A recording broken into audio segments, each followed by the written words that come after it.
एक बार फिर से मैं आप सभी के सामने उपस्थित हूँ बेहद महत्वपूर्ण टॉपिक के साथ। आप सभी जानते होंगे कि अगर हमें किसी देश की नागरिकता चाहिए तो हमें उस देश के कुछ रूल फॉलो करने पड़ते हैं। भारत में भी नागरिकता के कुछ नियम हैं, लेकिन यहाँ पर सैम मैरिज के मामले बहुत ज्यादा आ रहे हैं। आखिर ये सैम मैरिज क्या होती है इसको हम समझेंगे, और यहाँ पर सैम मैरिज के द्वारा लोग नागरिकता प्राप्त कर रहे हैं दूसरे देश की, जो कि मुद्दा बहुत ही ज्यादा गंभीर हो चुका है।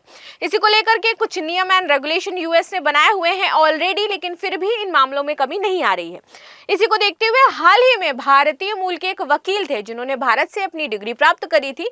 फाइनली वो वहां पर जाकर के जॉब कर रहे थे, रह रहे थे, उनकी डिग्री को रद्द कर दिया गया है, उनकी जॉब को कैंसिल कर दिया है, क्योंकि उन्होंने वहां की नागरिकता प्राप्त करने के लिए सैम मैरिज करी थी और प्रोफेशन वो फॉलो कर रहे थे वकालत का, जबकि वो सारे रूल्स एंड रेगुलेशन जानते थे। उनको पता था कि यदि वो इस तरीके का कोई भी कार्य करेंगे, क्योंकि वो जनता के अधिकारों को संरक्षित कर रहे हैं, उनके साथ कुछ गलत ना हो उसको देख रहे हैं। और फाइनली यहाँ पे क्या हो रहा है कि सैम मैरिज के तहत वो खुद ही इलीगली तौर पर उन्होंने अमेरिका की, यूएस की क्या ले ली, नागरिकता ले ली।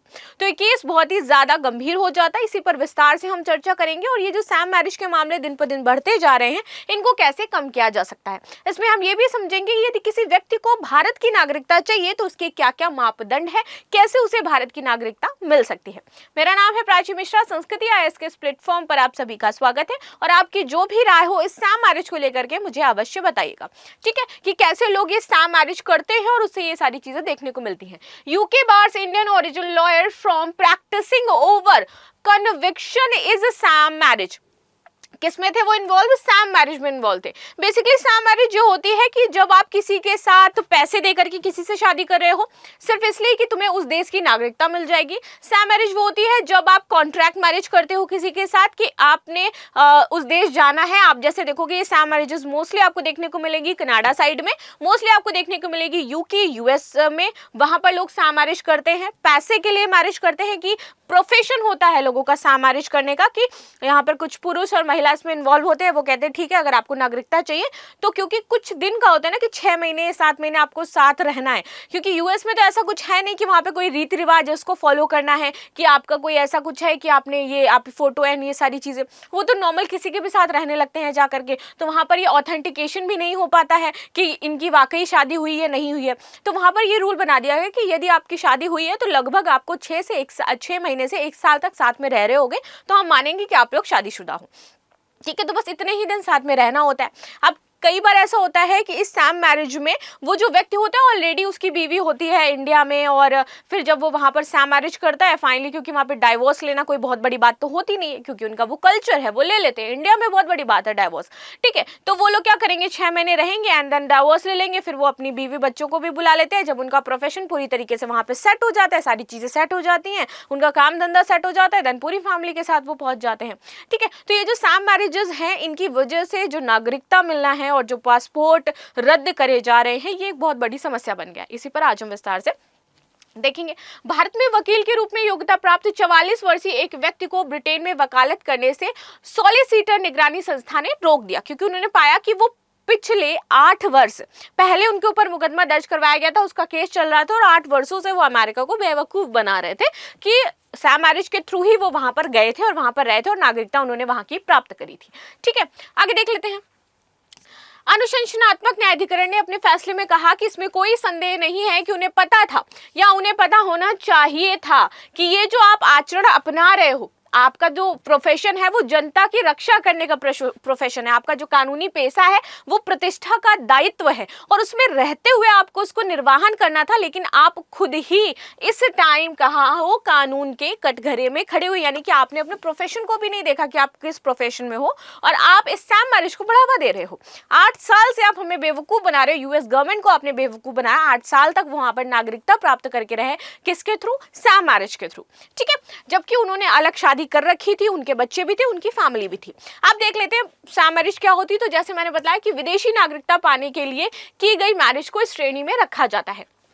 ठीक है, यहाँ पर ये कहा गया है रखा जाता है। तो ये आपकी सामैरिज कहलाती है। विवाद धोखाधड़ी कई तरीके से हो सकती है। आवर्जन और सीमा शुल्क परिवर्तन इन 3 मुख्य प्रकारों की ओर इशारा करता है। ठीक है, जब कोई विदेशी नागरिक किसी अमेरिकी नागरिक से विवाह करने और उसे प्रायोजित करने के लिए कहता है तो एहसान के तौर पर वो पैसे लेता है कि आपको क्या करना है, यदि ऐसा आप कर रहे हो तो आप सबसे पहले मुझे पैसा दो। एक तो ये हो सकता है। ठीक है, मेल ऑर्डर विवाह, जिसमें या तो अमेरिकी नागरिक या विदेश में रहने वाले विदेशी नागरिक जनता की एक धोखाधड़ी के तौर पर इसको यूज करते हैं और ये धोखाधड़ी ही कहलाती है। ठीक है, जब कोई विदेशी नागरिक किसी अमेरिकी नागरिक को धोखा देकर उससे विवाह कर लेता है, यह विश्वास करते हुए कि उनका रिश्ता वास्तविक है या फिर विवाह वैध है, या फिर आप जबरदस्ती किसी को नॉट जबरदस्ती, देयर इज कि हम आपसे झूठा रिलेशनशिप रख रहे हैं ना, कि हमारे मन में हम आपसे इसलिए शादी करें क्योंकि हमें यहाँ की नागरिकता चाहिए, और वो जो आपका भाव है सामने वाले व्यक्ति को नहीं पता है कि आप किस भाव से हमसे शादी कर रहे हो। तो कई बार ऐसा होता है जो लड़कियां जेन्युइन होती हैं उनके साथ भी यहाँ पर क्या हो जाता है, गलत हो जाता है, फाइनली वो डाइवोर्स देकर के चले जाते हैं। तो इसलिए यहाँ पर एक कानून बना दिया गया था और बोला गया था यदि कोई ऐसा कुछ भी करेगा तो आपको क्या हो सकती है, जेल होगी, आपकी नागरिकता रद्द हो जाएगी और आप दोबारा अमेरिका में कभी नहीं आ सकते हो। आपके पासपोर्ट, हर एक चीज को क्या कर दिया जाएगा, ब्लॉक कर दिया जाएगा उस व्यक्ति का। ठीक है, तो ये कड़े जो कानून कायदे नियम है यहाँ पर बनाया गया। आप सभी को पता होगा कि अमेरिका ने अभी कुछ दिन पहले बदलाव भी किया था अपने H1 वीजा को लेकर के कि वो किन किन लोगों को दिया जाएगा और कैसे दिया जाएगा। ठीक है, रीजन यही थे कि वहां पर इस तरीके के मामले बढ़ रहे थे। बात करते हैं अब अपने देश यानी कि भारत की। देखिए, नागरिकता अधिनियम 1955 संविधान लागू होने के बाद भारतीय नागरिकता हासिल करने या फिर इसके निर्धारण और रद्द करने के संबंध में एक विस्तृत कानून हमें देता है कि कैसे किसी की नागरिकता रद्द हो सकती है, कैसे किसी को नागरिकता मिल सकती है और कैसे किसी को यदि नागरिकता चाहिए तो उसके लिए आवेदन करना है। ठीक है, यह अधिनियम भारत में एकल नागरिकता का प्रावधान करता है। हमारे पास क्या है, सिर्फ एकल नागरिकता है। कई देश ऐसे हैं जो दोहरी नागरिकता को क्या करते हैं, मान्यता देते हैं, लेकिन भारत उन देशों में से एक है जहां पर सिर्फ एकल नागरिकता है। यानी कि यदि आप भारत के नागरिक हो और किसी और देश के अगर आपको नागरिक बनना है, वो देश भले ही डुअल नागरिकता स्वीकार कर रहा हो तो वो दोनों देशों को वो मान लेगा कि आप भारत में रह रहे हो, मेरे यहाँ भी रह रहे हो, लेकिन भारत नहीं स्वीकार करता ना, तो आपकी नागरिकता स्वतः ही चली जाएगी जैसे ही आपने उस देश की नागरिकता को स्वीकार किया। ठीक है, इसलिए कहते थे कि जो Abhishek I am not who is he, जो जिनके पास अभी तक कनाडा की नागरिकता थी और रिसेंटली उन्होंने अभी इंडिया में अपनी नागरिकता ली है और उन्होंने फोटो शो किया था शायद 26 ऑफ जैन को या फिर लास्ट ईयर 15 अगस्त को। ठीक है, जो भी नाम है मुझको बता देना क्या नाम था उनका। जो पहले कनेडियन थे, एक्टर ही है वो, इंडिया के बड़े रेनाउंड एक्टर है, बट करेंटली मेरे माइंड से पूरी तरह से स्लिप हो चुके हैं। आगे देख लेती हूँ। इस अधिनियम में वर्ष 2019 से पहले 5 बार संशोधन भी किए जा चुके हैं। 1986 में, 1992 में, 2003 में, 2005 में और 2015 में इसमें संशोधन किया गया है। 5 बार हमारा नागरिकता अधिनियम संशोधित हो चुका है।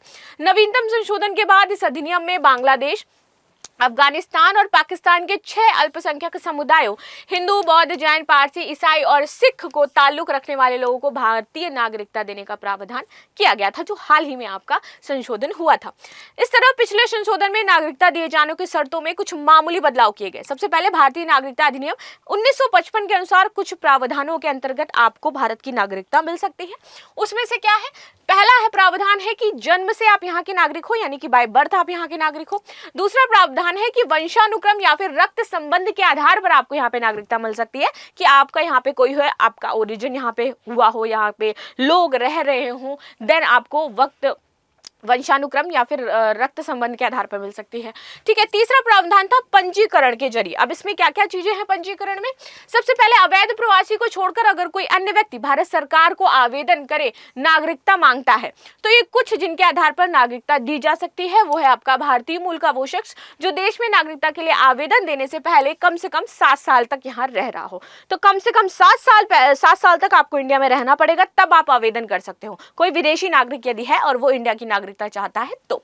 दूसरा है भारतीय मूल का वो व्यक्ति जो अविभाजित भारत से बाहर किसी देश का नागरिक हो, मतलब ये कि वो व्यक्ति पाकिस्तान या फिर बांग्लादेश से बाहर किसी अन्य देश का नागरिक हो तो उसकी नागरिकता उसको छोड़नी पड़ेगी, छोड़कर भारत की नागरिकता चाहता हो देन उसको नागरिकता मिल जाएगी।